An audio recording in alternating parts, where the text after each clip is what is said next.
una ciudad, sí. Son todas embarcaciones, Nelson, que están en la milla 201 del mar argentino. No están en mar argentino. Exactamente. Están en aguas internacionales. Correcto. El tema es que hay una pesca voraz, descontrolada. Totalmente.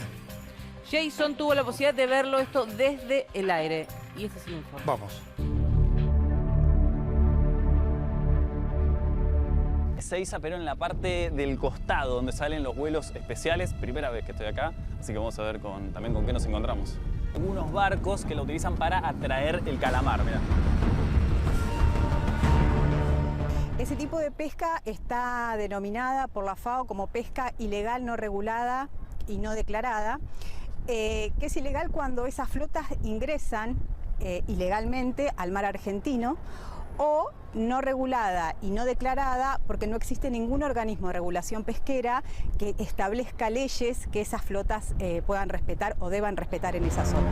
Son de origen chino, aunque también hay de Corea del Sur, de Taiwán y de España.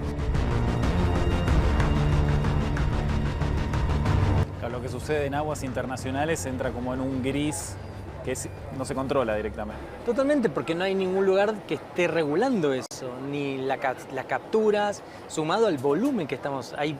Sabemos que no solamente capturan, sino que después pasan esa captura a otro barco que, bueno, los procesan y los llevan. O sea que todo el tiempo está esta flota operando y cada vez son cientos y cientos y miles, ¿no? Es una fábrica directamente sobre el mar. Exactamente, y aparte se sabe que hay buques que son proveedores de alimentos, o sea, ni siquiera es que tienen que volver a sus países de origen y venir. Esto está todo el tiempo ocurriendo.